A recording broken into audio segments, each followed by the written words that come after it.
but this is a subject that I believe 90% of American Christian men are struggling with. Everybody hits it different, um, but it does hit everybody.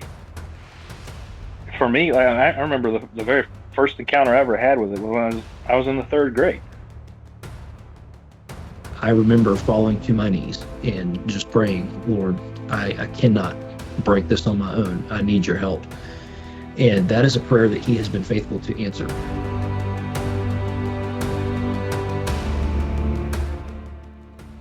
Well, hello, everybody. Welcome to Fatherhood Friday, brought to you by the Preacher Dad Podcast. My name is Jared.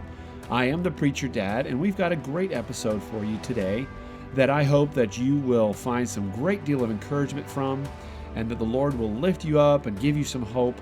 I'm going to tell you the title in a second, but I want to give you a little bit of a parental warning. If you've got little ones listening in, you maybe want to stop this episode for a minute and do some more research. Read the description, man. Come on. But this episode today, you ready? It's about the P word. And we all know what the P word is. And we are going to dive into that subject and hopefully give you some of the things that have helped us, some of the things that we've wrestled through in our own lives. So sit back, relax, and dive in with us to this very important subject. Before we do that, I want to quickly remind you that our podcast today is brought to you by Cornerstone Fellowship. Cornerstone Fellowship is a small church just north of Toomsboro, Georgia, and we would love to fellowship with you, to point you to Jesus, and I encourage you to come and check us out if you're in the area, or you can also see us online. You can find us at cornerstonefellowship-ga.org. That's cornerstonefellowship-ga.org. And come and check us out there, and we would love to just love you and point you to Christ. So without any further delay, let's start Fatherhood Friday.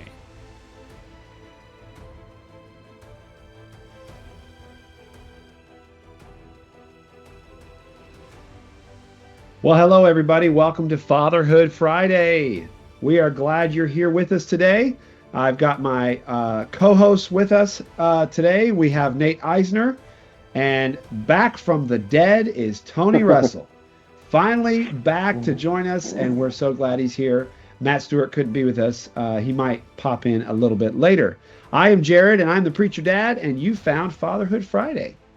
And honestly, we are pleased to be able to share this episode with you today.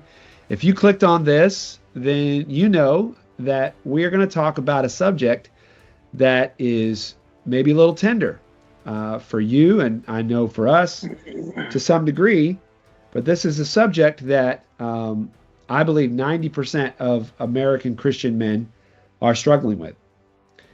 And before we go any further, I want to just give a quick parental guidance suggested. This episode will be at least PG, if not PG-13 today. So if you don't want your children to hear about this subject, I encourage you to go ahead and just pause and wait till they go to bed, maybe later or something like that. So the subject we're addressing in this episode, of course, is porn. Pornography is something that has pervaded our culture, especially in America, in a way that is epidemic. It is hard to describe the level of depravity that is available in just a moment of time. It doesn't take hardly any effort anymore. It used to be, I had to hide a swimsuit catalog under my shirt, and sneak it into my house somehow. This is a lot easier now for men to be led astray and ensnared. And, I don't know about you guys. I'm going to give everybody a chance to share a little bit about their journey before we start talking about, some things that have maybe helped us. But I know that for myself, I have not spoken too publicly about this as of yet. But I am a recovering pornography addict. And at one point in my life, it was entirely, definitely a complete addiction. And I'm still, you're always in recovery. I sort of feel, at least that's what they told us in the support group I eventually got to be a part of. But I can remember just from some of my earliest days, just struggling with not just lust, but also material that I would be able to get my hands on that would inflame that lust even more. A guy doesn't really need pictures. His lust is pretty strong as a teenager without any help. But gradually it got to the point where, and I would struggle off and on, and have seasons of victory and then fall down again and fail. And the pornography that I would consume got gradually more and more hard. And those of you that are dealing with pornography understand usually what I mean when I say that. And I got married, and of course, like most men, I thought, well, this will be a lot easier once I actually have sex.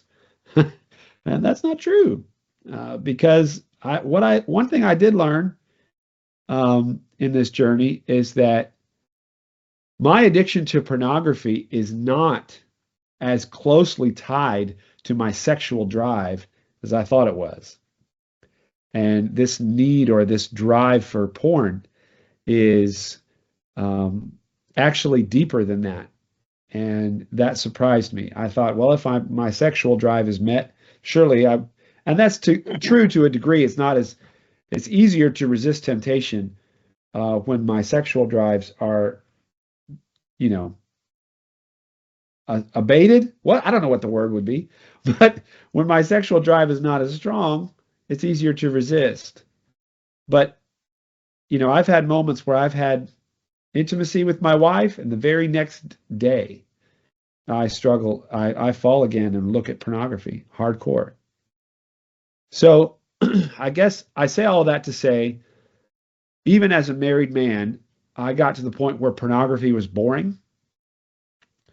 And I began to have conversations with real people.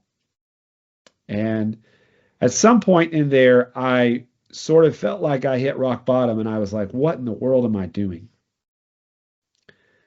And I went to my wife and confessed it to her, and I took honestly, a very hard step to reach out to someone that I felt was safe, because at that time, of course, I was a pastor and didn't feel I could reach out to anybody in the church and confess this sin.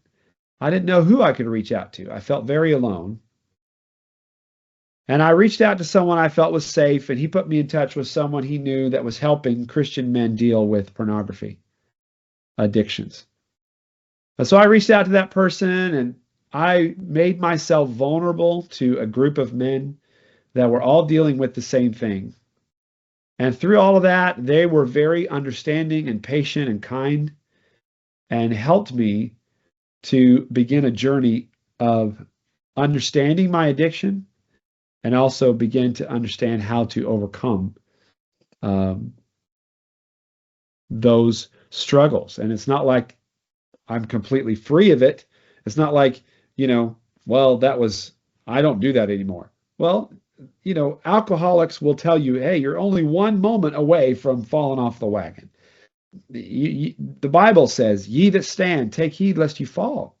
None of us are completely safe from ever falling again on this side of heaven. But that was the start for me. And I think there may be somebody out there listening to this message right now, listening to this podcast, and you don't know what to do, and you're ashamed of yourself, and you need to find a way out of this hole, and you feel very alone. And part of the purpose of this podcast episode today is to help you feel like you're not alone, to help you know and realize you are not alone. And there's a lot of us Christian men out here who love Jesus with all of our heart, who are dealing with this problem, have dealt with it, and continue to deal with it. So you're not alone, and you need to know that. And you need to know that there is hope to be had, but there's hard choices also you have to make. But guys, that's just a little bit about, my story to some degree. And I wonder if one of you would be willing to share a little bit about your journey in this area. Don't both of you speak at once. Calm down. Easy. This is certainly one of those issues where every person has their own unique encounter and battle that goes on with it. There's a lot of overlapping themes, especially inside of just masculinity generally, that help us be able to relate to one another. But everybody hits it different. But it does hit everybody. For me, I remember the very first encounter I ever had with it was when I was in the third grade. I was on a school bus, and we were driving home, and there was nobody on the school bus was doing anything particularly wrong. But one of the bus stops we were at, somebody had thrown away an old collection, and it had blown out of the trash can into their gutter, and they had a couple magazines that were just bare open in the middle of their gutter, and of course we would have to stop at the stop sign on that corner. So everybody in the bus would go over to the side of the bus that had the best advantage and take a look, and that was it. That's your first experience. When I worked as a youth counselor at a Christian camp, I was focused predominantly on third through fifth grade boys, and it was a struggle there, where some of these third through fifth grade boys, they had experiences being caught up with, that it being passed around at school. This is before cell phones were even dominant. Even now with cell phones, I mean, literally everybody with a cell phone has had access to it. Do you know, Tony, the average male is exposed to pornography. The average age is 6 years old I'm not surprised by that at all. when they're first exposed. And a lot of times it's by family, older brothers, older relatives that are participating in it and not paying attention to the surroundings. But I throw all that out there to say, wherever you're at, whatever your exposure, wherever your entry point is, you're not some filthy giant degenerate because this is something that got its hooks into you. It's one of the most potent and sophisticated attacks Satan has against men generally, because it's so closely related to one of the most beautiful gifts you have as a man, in the union that you get to have with your wife, to be able to exemplify, Christ's union with the church. That is meant to be an incredibly special and meaningful thing. And of course, Satan, being the corrupter and perverter of all things good, this is one of those things that he has expressed into humanity that is it's a very dark, degenerate thing, but it's a corruption of one of the most beautiful things. And as far as this particular topic goes, I've been in groups with other men and other people trying to discuss, where did I first fall? How do I get out of it? What's the next step forward? There's a different battle between young men who are not married, who are trying to figure out how to preserve themselves, versus men who have been married for decades and are trying to figure out how to preserve themselves. You may not have the same solution set, but there is a way forward. There is victory. But there's something fundamental about this particular struggle that every single man identifies with. And it's one of those things where as soon as we decided this is the topic we were going to talk about tonight, immediately gets tense and awkward. Like, okay, like, how degenerate do I need to expose that I am? Like the the whole point is that this is an area that we ought to be able to relate with one another. And the Bible tells us to confess our sins to one another. This is one of those things that Christian men ought to do way more of. This is one of those things where one of the universal steps in healing is being able to expose that you need healing. The Yep. Yeah. a lot of men, a lot of good godly Christian men, they get so isolated because they get stuck in this particular silo. They pull themselves out of ministry, they pull themselves out of fellowship with brothers, they pull themselves out of connectivity, because they have this idea that they're the only one, that their struggle is somehow the most unique thing, and that they have a special lack of spiritual durability, that makes them unqualified and that makes them unworthy of being inside of the body that God intended them for. That's part of the design of the sin. That's part of what it's meant to do as a sin, is to try to corrupt your mind into making you think that way. That's not the way God sees you. That's not the way that God, even as a Christian who's fallen in sin, God doesn't see you as a reprobate who can't ever come back. God sees you as needing grace and forgiveness, the same as we all do. There's nothing unique about that. There's nothing disparaging about that. But you got to come face to face with it, or you're not moving forward. Hey, adventurers, ready to level up your outdoor game? At Goose Feet Gear, they're committed to keeping you crazy warm without weighing you down. I've known the founder and owner, Ben Smith, for nearly 2 decades, and his commitment to quality is outstanding. Their custom down socks, jackets, and pants are made in the USA and packed with premium 850 plus fill power goose down. Perfect for backpacking, camping, or hunting. Tailored to you with 10% off if you use the promo code FATHERHOOD. Check out goosefeetgear.com and feel the ultralight difference. That's goosefeetgear.com. Amen. Nate, what are some of your thoughts? What's your journey? Well, I've been sitting here typing the whole time, listening to y'all, and I have been listening. Am I coming through all right? We were having some issues with my connectivity beforehand. Am I coming through loud and clear? Your audio sounds fine. Okay, good. Yeah, so I've got a bunch of thoughts here. I have an equal amount of scripture verses for my thoughts, and so I don't know how far. I mean, I know we're talking about this being a potentially a 2-part episode, so I can save some of this for later. I guess I can just start by sharing my story.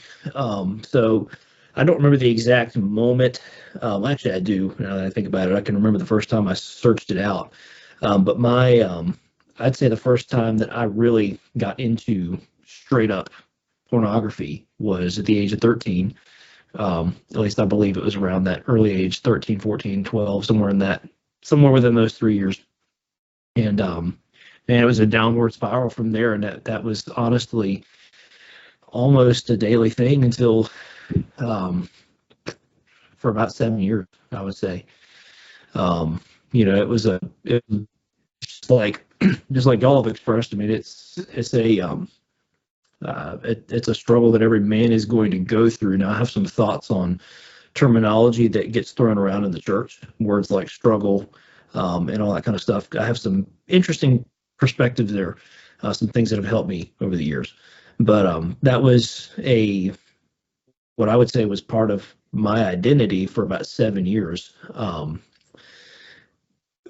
Trying to think, do I want to go into?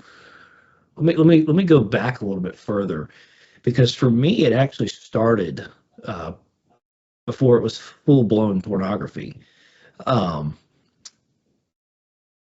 don't know how to explain it. So yeah, I mean, I don't think we've really gotten into some serious details here, but I will say, I'll throw this out there. Sorry, I'm kind of rambling now. Grabbing my thoughts together in my head. But I'm going to use the word Nickelodeon. All right. So yes, the SpongeBob Network. Okay. So we don't need to talk about conspiracies. We have a whole episode on conspiracy theories. But I will tell you right now, from a young age, the imagery that was shown on Nickelodeon with the slime and the pie and all that stuff is inherently of sexual nature. And that is something that got me from a young age before I even knew what it was. And before I ever searched out pornography or even knew what to search out, I loved watching that content. And there was something in me that knew it was wrong, and I did it secretly. So from a young age, on an iPad, and this is probably the first time I've talked about this publicly. I've shared this with my wife before, but from a young age, I remember being on my iPad searching out Nickelodeon commercials because it did something in me that got exciting, but it was enough that I felt embarrassed about it to where I would delete browser history. And so I began to develop those habits from a very young age. And once you hit high school and you start running with some different friends in the wrong crowd and stuff becomes more readily available, you have more information, it was a downward spiral from there. And so that is, I want to throw that out there because we've talked about stuff in the past on previous episodes, triggers that might come up. Tony, I think you mentioned a story about Fortnite and having to put away Fortnite for a season with your kids because of some, cartoon characters that had come up on the platform that were suggestive enough that it was worth taking precaution on. And I just want to say that something as seemingly insignificant as the imagery that's portrayed on a children's network was enough to spark an area of lust inside of me. And I think there's something inherently spiritual about that. Again, we don't need to get into the conspiracy side of that, but there's plenty of, that's definitely a rabbit hole you can go down, with Nickelodeon. But that's where it started. Going through high school, it was I'm probably not any different than any other guy with this, aside from the fact that I'm a Gen Zer, so I had unbelievable access, through technology, which is a horrible thing. So the story of where it broke off for me, so I met my wife when she was 13, I was 15, and we're high school sweethearts and dated throughout high school. I definitely went through seasons where it was worse than others throughout that time. Probably was not ready to have a girlfriend, but by God's grace, he preserved our relationship. However, there was a time that she did break up with me for completely unrelated reasons, and we were broken up for about 9 months, and in those 9 months was about the worst it ever was. That was probably the worst of it for me. I was running with some people that were probably not the greatest influences in the world, and was probably the lowest point in my life. And I remember I was living in a camper trailer that I was renting, and there was a night that I knew it was the last time I was going to do it. And I remember falling to my knees and just praying, Lord, I cannot break this on my own. I need your help. And that is a prayer that he has been faithful to answer. Now, I want to be clear. In James, it says, if any man says that he has no sin, he is a liar, and the truth is not in him. I am not saying that today Nathan Eisner does not have lustful thoughts, or that temptations do not enter my mind, or I do not come in contact with things and maybe don't turn away as quickly as I should. But I'm telling you right now that I was delivered in 2020. And that was the last time I ever visited a porn site, the last time I ever sought it out on my own. Like I said, it does not mean that, there are moments of struggle. It does not mean I don't have to keep my guard up, Jared, like you said. You had mentioned, being one step away. I still have all the same inclinations and the bent towards sin and hell that everybody else does. But that is my story. And I think in recent years, I probably don't want to get into it on this one, but it's interesting, Jared, because you had mentioned thinking about, I'm trying to think how I want to tie this in, but you had mentioned how when you get married, you now have the ability to have sex that you think it's going to get better. That was not the case for me in the same, in much of a different way, because when we first got married, and it's still something we're working through, sex was near impossible for various medical reasons. And so despite that, the Lord still was faithful to at least my experience. And I know that's not the case for everybody. I know some people have it much harder than I do in that sense, and it seems to be more of a struggle. Um, Not in a judgmental way. I do have thoughts and some verses to share, and some things that I have used throughout the years that I think could be potentially some help. I don't know when we want to get into those things. Well, Um, I think but Nate, that you have you've hit on kind of a big key here, and that is that we can't fix ourselves, and we yeah, can't somehow try hard enough to, I'm just going to well, have the willpower to stop. I'll You have to cry out I'll to God. throw a verse out there that kind of is not necessarily the answer, but I think will definitely fall in line. I've got a million tabs open here. Here it is. It's 1 Corinthians 6:18, and it says, "Flee," and that is the word right there. Flee sexual immorality. Every sin that a man does is outside the body, but he who commits sexual immorality sins against his own body. But that word "flee" there, and if I had time to do the Greek word study and all that fun stuff, we could get into all that. But the word "flee" there literally means to run, get away, get out of there. You are not strong enough to fight this. You have got to remove yourself from it, and that has been a major thing is not giving myself access, or in the moments where I'm vulnerable, addressing that it's vulnerable, and that I'm in a situation that I cannot handle, and I need to remove myself from it. Um, we I think the even kind of military term would be tactical retreat. Yes, that's a great word, great term. So You're not giving up um, the fight just to yeah, run away from this particular battle. You're not giving up. You're not really giving up ground to the enemy by running away and letting yeah, the Lord fight in your place. I'm not strong enough, and I think as men, we don't like to admit that we're weak. yeah, We don't like to admit I can't do something, and so we want yeah. to That's say, the gospel, though. I'm just going to try harder. I'm going to do this. I love my family too much and my Lord too much. I'm going to do this. I'm going to try harder. And that really is kind of a downward spiral. And we have to be able to say, I can't do it. I Yeah, need help. And one thing yeah, for me in my life, I used to say to myself, I shouldn't need other people. It should be enough. Jesus should be enough for me. And it yeah, should be enough that Jesus delivers me from this sin, this habitual sin. Not that I not that I thought that he would deliver me from ever lusting or ever having uh, inappropriate thoughts, but that uh, that he would deliver me from this habitual sin. Jesus should be enough. And while I do believe that Jesus is more than powerful enough to deliver us, just like he did for you, there are also sometimes when God works through his people and he works through the um, the brothers that we have in the fight, and that it's not wrong for me to seek out accountability and for me to seek out someone to help me. And I yeah. need to be able to have a place where I expose these sins to the light, because I found that if you bring them to the light, they lose their That's strength key. That very, is very key, quickly. and that's Yeah. that's true with a lot of things besides just lust. But that is key. Bringing it to the light.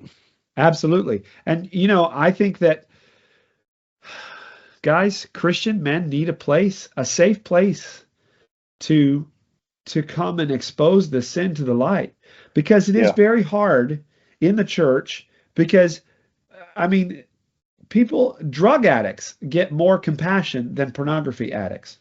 Yeah, Mm. If you say that if a man were to stand up in church and say in front of everybody, I just been struggling with an addiction to pornography, and I've been masturbating at home a lot, and I just need y'all to pray for me.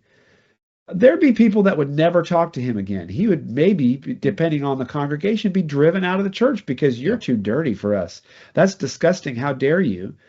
But there's no place, even in a men's group, very often, there's no place for him to be able to go and not be shamed and looked down upon. But if that same man were to stand up and say, I've been a drug addict since I was 16 years old, and I just really need you to pray for me because I want to be delivered from this, but it's just so hard. I need you guys to help me. Please help me. What can I do to be free? There would be hugs and, oh, praise the Lord that you've come Yeah. to seek help from Jesus. And, you know, we need to get away from that culture in the Christian society. We need to be able to, and I'm not saying that men should stand up and talk about masturbation in front of all the kids in the church, but I'm saying that men need to have a place where they're safe enough to say, guys, I blew it last night. Or, that I've really been struggling with this. We need to be able to have a place safe enough to be able to bring those sins to the light, because keeping them in the closets and in the darkness is part of their power. Anyway, kind of diving into some preaching here. I think that speaks to just how different our culture is from when the church was first initiated. In America, we're so separated to the point where the fact that, we have a weekly service that's mostly observational and not interactive, and we've lost the community. You don't feel as confident and comfortable opening up to other guys. And, we've talked about this before, about, the camaraderie that the four of us have, and how thankful we are. If not one person ever listened to this podcast, we'd probably still be having these conversations. And, that is something that I wish every Christian man had, because it is so valuable. And I think that's really what Jesus had in mind when he instituted his church. And I think it's, to your point there, Jared, I think that's something that we've kind of lost in America, and just in the West in general, being so individual as a culture. And I'm not suggesting that we have and move into a big commune, but Joby Martin talks a lot about having your format carriers. Like, you got to have four guys in your corner, man. The four friends are going to carry you to Jesus. And so if you ain't got them, you got to go find them. And that's on us to find them. If they're not going to find you, you got to find them. I think there's another element to that too. And this is a very half-baked idea, but I think that there's something pretty important worth talking about in here. But I think that when it comes to men's lust, that's seen as an incredible evil that is a real display of the weakness of men. But there's no discussion at all over women's lust, as though it's a thing that doesn't exist. And it's even allowed to pervasively be a part of Christian culture. I've seen this in churches that I've been in, where, before you're sitting through your Sunday school class, the conversation they're having is about, what weird romance show is the new trend of the day they're watching together. Yeah.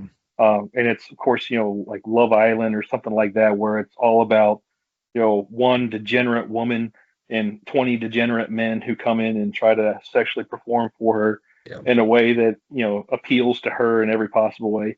No thought of condemnation at all, that would in any way be an inappropriate way for them to find themselves entertained. That's not uncommon. And part of that is this, kind of in a broader way, part of the whole like Me Too nonsense mindset, where that, every woman is a victim of every man, but no man has ever, or no woman has ever been able to commit any sort of serious crime in the same category, to the point where it's an excusable aspect of the life that women live. And they, if she wants to work out with a particular trainer because, he's sexually exciting, that's fine. She should have the right to do that. She's a Christian woman married with kids. Doesn't matter, as long as she doesn't go all the way, it's fine. That's a right she has because he's wronged her in some kind of a capacity. And the problem is that men imbibe this too. Men take that same mindset, that if I have some sort of sexual desire or need or something, and it's not being met, then I'm evil.